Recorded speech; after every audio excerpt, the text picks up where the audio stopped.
kelompok anak? Ini record kan? Udah.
Oke lah, share screen lah.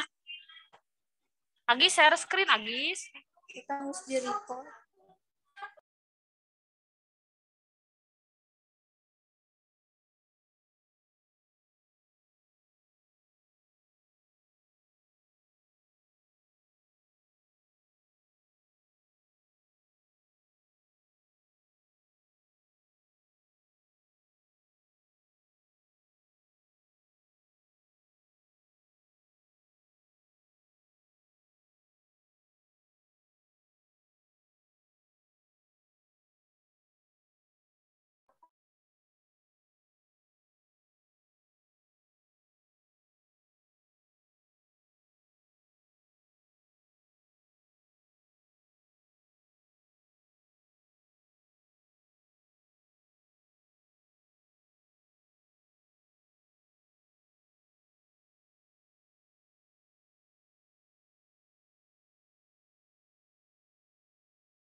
Bismillahirrahmanirrahim. Assalamualaikum warahmatullahi wabarakatuh.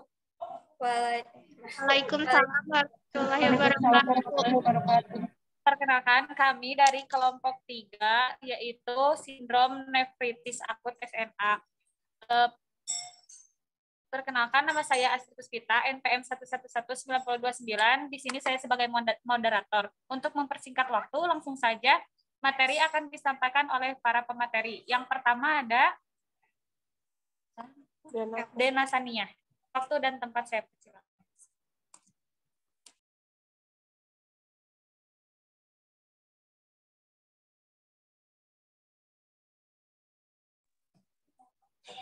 Pengertian sindrom nefritis akut atau SMA adalah sekumpulan gejala-gejala yang timbul secara mendadak, terdiri atas hematuria, proteinuria, silinderuria, atau terutama sindrom eritrosit, dengan atau tanpa disertai hipertensi, edema, gejala-gejala dari kongesti vaskular atau gagal ginjal akut sebagai akibat dari suatu proses peradangan yang ditimbulkan oleh reaksi imunologi pada ginjal yang secara spesifik mengenai glomeruli. Next.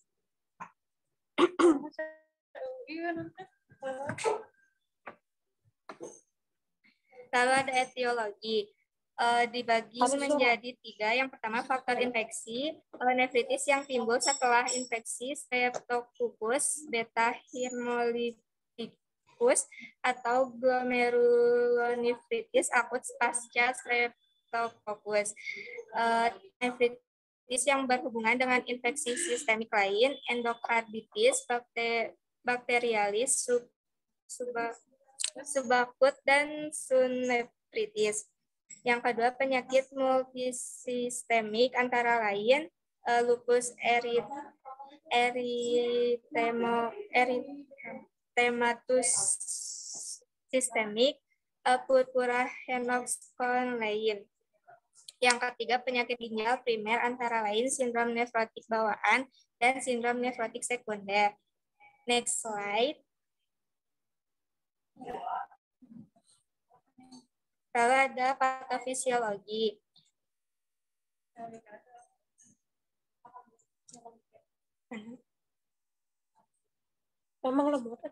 Kondisi dari sindrom nefrotik adalah hilangnya plasma protein, terutama albumin ke dalam urin. Meskipun hati mampu meningkatkan albumin, namun organ ini tidak mampu untuk terus mempertahankannya. Jika albumin terus-menerus hilang melalui ginjal sehingga terjadi hipoalbuminemia. Terjadinya penurunan tekanan onkotik menyebabkan edema generalisata akibat cairan yang berpindah dari sistem vaskular ke dalam ruang cairan ekstraseluler. Next slide. Tanda dan gejala. Sindrom nefrotik adalah suatu kumpulan gejala klinis meliputi hal-hal sebagai berikut. Yang pertama ada edema bengkak, kedua pada urin terdapat protein atau proteinuria. Yang ketiga albumin yang rendah dalam darah atau hipoalbuminemia. Yang keempat kadar lemak yang tinggi dalam darah atau hiperlipidemia. Lalu ada asuhan keperawatan. Identitas klien, nama anak M, diagnosa medik, sindrom nefrotik akut, umur 6 tahun, 9 bulan, tempat tanggal lahir 10 September 2011, jenis kelamin laki-laki, agama Islam, suku Minang, alamat Jalan Gunung Pangilun, Padang, tanggal masuk rumah sakit 15 Juni 2017. Nah, gitu. Lalu ada identitas orang tua, ayah, nama Tuan A, pekerjaan pegawai koperasi, umur 31 tahun, alamat Jalan Gunung Pangilun, Padang, pendidikan terakhir SMA. Lalu ada ibu, nama Nyonya H, pekerjaan ibu rumah tangga, umur 41 tahun, alamat Jalan Gunung Pangilun, Padang, pendidikan terakhir sarjana ekonomi. Lalu akan dilanjutkan oleh Restu. Lahunan orang suaraan. Kemudian, belum.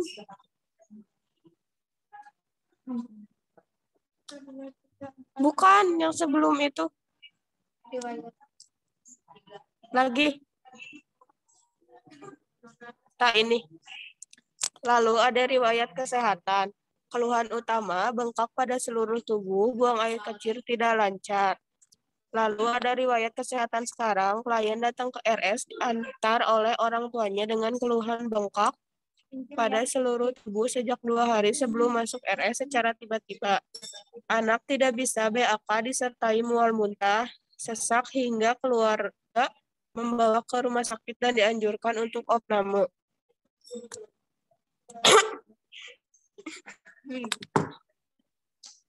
Lanjut. Riwayat kesehatan masa lalu. Riwayat kelahiran, menurut ibu, anak dilahirkan di rumah dengan bantuan bidan.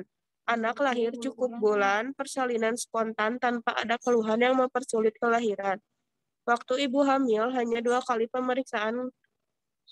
memeriksa kehamilannya di puskesmas. Berat badan waktu lahir tidak diingat oleh ibunya. Pada waktu hamil, ibu tidak mengkonsumsi obat-obatan tertentu. Lalu ada riwayat penyakit yang pernah diderita. Menurut ibu, anak dirawat dengan penyakit yang sama selama 1 minggu di RS yang sama. Sejak kecil, klien jarang menderita penyakit yang serius atau berat. Tetapi sejak anak berumur 5 tahun, badan anak bengkak secara tiba-tiba. Lalu ada riwayat imunisasi. Menurut ibu, imunisasi anak lengkap dan ibu rajin membawa anak ke posyandu. Tetapi pada umur berapa dan jenis imunisasinya ibu sudah lupa. Lanjut.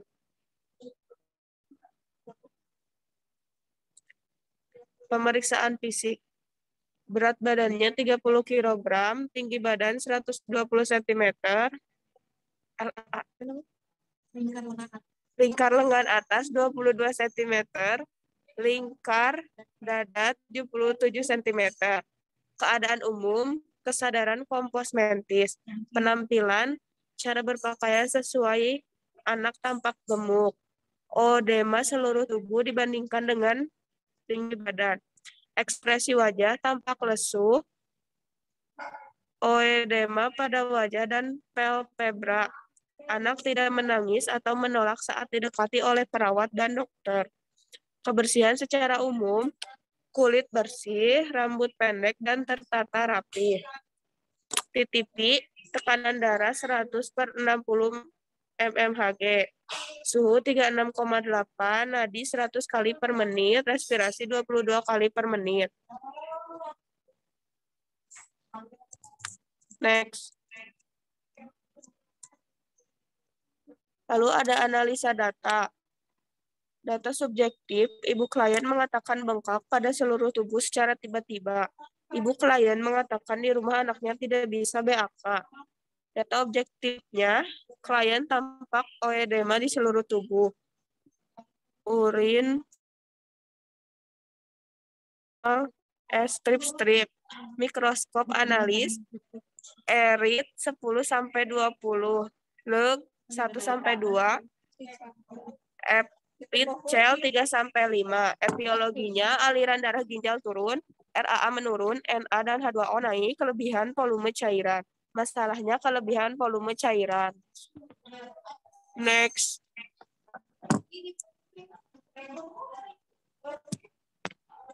Yang kedua, data subjektifnya, ibu klien mengatakan bengkak pada seluruh badan anak secara tiba-tiba.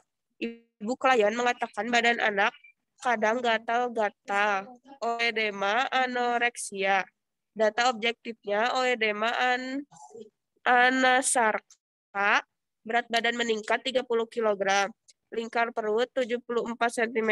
Hasil laboratorium, Frot total 4,32 gram per 100 mm, 6,6 sampai 8,7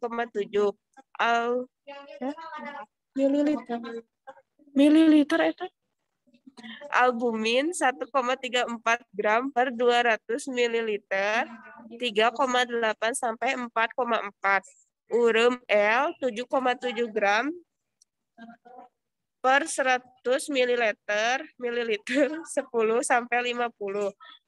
Kreatinin 1,41 gram atau sampai 100 ml, 0,9 sampai 1,1. GFR menurun, retensi DNA dan air, edema, kerusakan integritas kulit. Masalahnya kerusakan integritas kulit. Kelebihan. Selanjutnya akan dilanjutkan oleh Lina.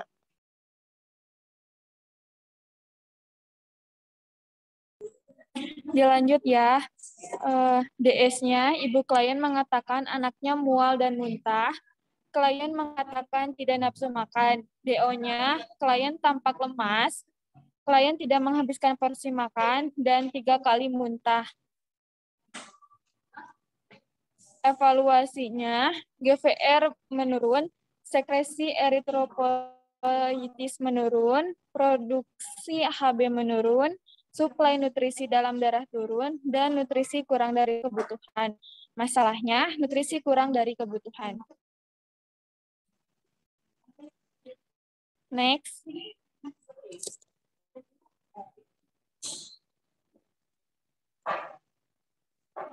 Diagnosa keperawatan. Kelebihan volume cairan berhubungan dengan aliran ginjal menurun ditandai oleh DS dan DO. Kerusakan integritas kulit berhubungan dengan oedema ditandai oleh DS dan DO. Nutrisi kurang dari kebutuhan berhubungan dengan suplai nutrisi dalam darah turun ditandai oleh DS dan DO.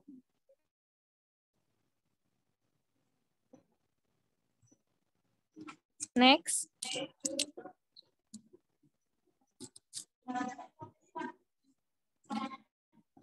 Lanjut ke intervensi. Di sini diagnosa keperawatannya kelebihan volume yang pertama kelebihan volume cairan, tujuan dan kriteria hasilnya dilakukan tindakan keperawatan selama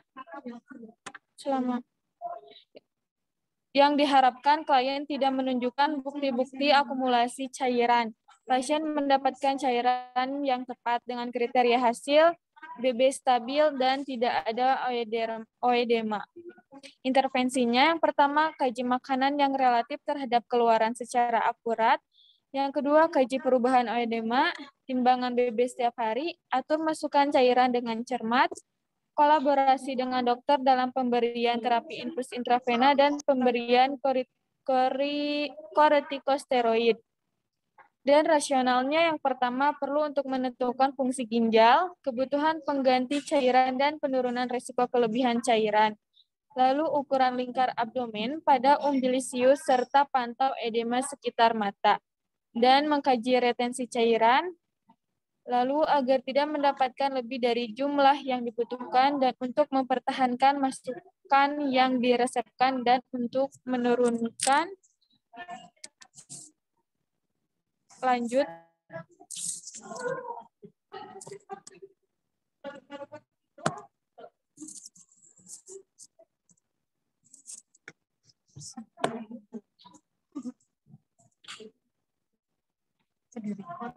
Dan untuk menurunkan ekspresi proteinuria. Next.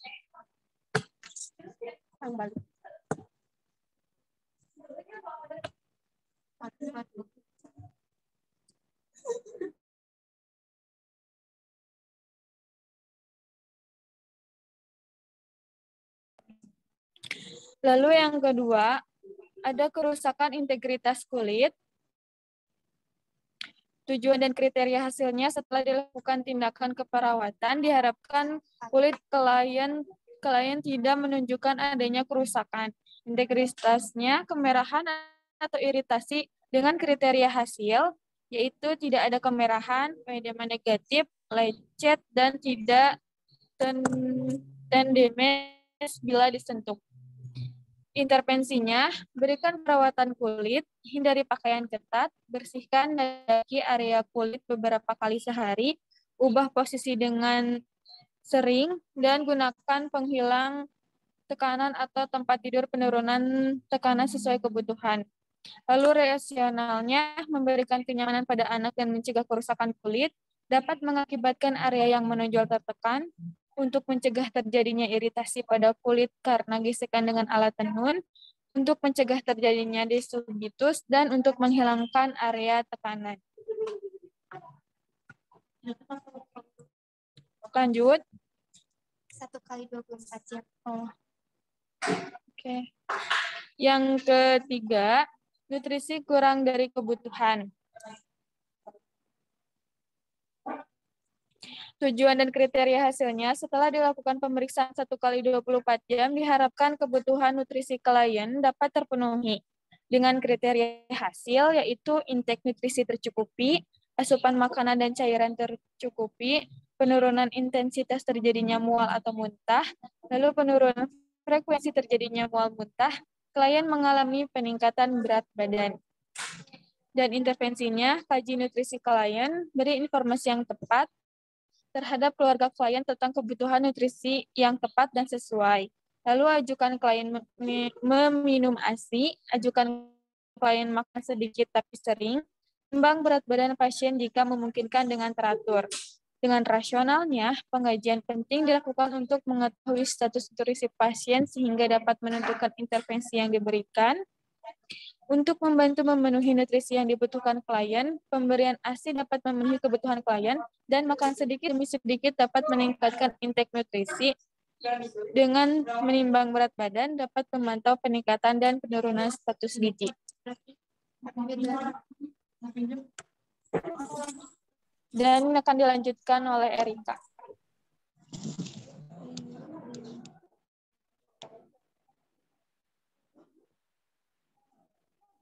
Kemudian yaitu ada implementasi dan evaluasi. Untuk diagnosa pertama yaitu observasinya, mengkaji makanan yang relatif terhadap keluaran secara akurat, mengkaji perubahan odem, menimbang berat badan setiap hari, mengatur masukan cairan dengan cermat, mengkolaborasi dengan dokter dalam pemberian terapi infus, intravena, dan pemberian kortikosteroid. Kemudian yaitu ada evaluasinya.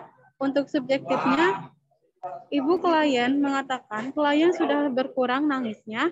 Kemudian untuk objektifnya, klien makan dengan teratur, berat badan klien mulai normal, cairan yang masuk sudah tercukupi.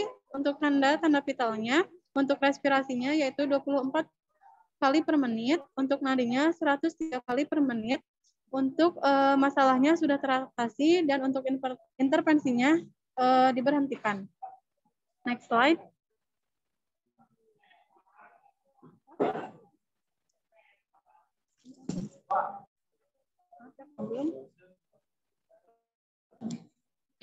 Kemudian untuk intervensi yang kedua yaitu observasi, memberikan perawatan kulit, menghindari pakaian ketat, membersihkan dan bedaki area kulit beberapa kali sehari, mengubah posisi dengan sering, menggunakan penghilang tekanan atau tempat tidur penurun tekanan sesuai kebutuhan. Untuk subjektifnya, ibu klien mengatakan klien sudah tidak sakit lagi. Objektifnya, klien tidak menggunakan pakaian ketat, sudah mengubah posisi saat tidur, perawatan kulit terpenuhi, untuk masalahnya sudah teratasi, dan intervensi diberhentikan. Next.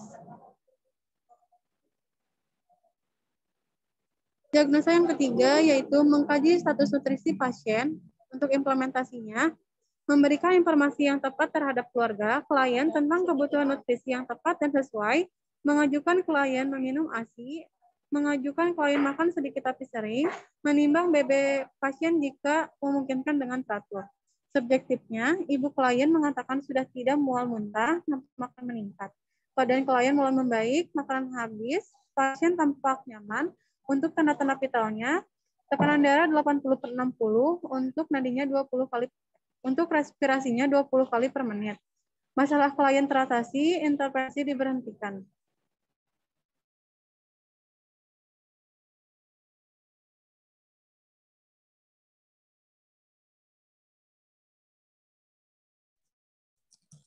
Jadi kesimpulannya yaitu sindrom nefritis akut atau SNA adalah sekumpulan gejala-gejala yang timbul secara mendadak. Terdiri atas hematuria, proteinuria, silinderuria, terutama silinder eritrosit, dengan atau tanpa disertai hipertensi, edema, gejala-gejala dari kongesti vaskuler atau gagal ginjal akut. SNA disebabkan oleh faktor infeksi, penyakit multisistemik, penyakit ginjal primer. Maaf. Lalu di sini kami ada link video, ada referensinya, dan di slide terakhir ada link videonya. Demikian yang dapat kami sampaikan. Mohon maaf atas segala kekurangan dan kesalahannya. Wassalamualaikum warahmatullahi wabarakatuh. Waalaikumsalam warahmatullahi wabarakatuh.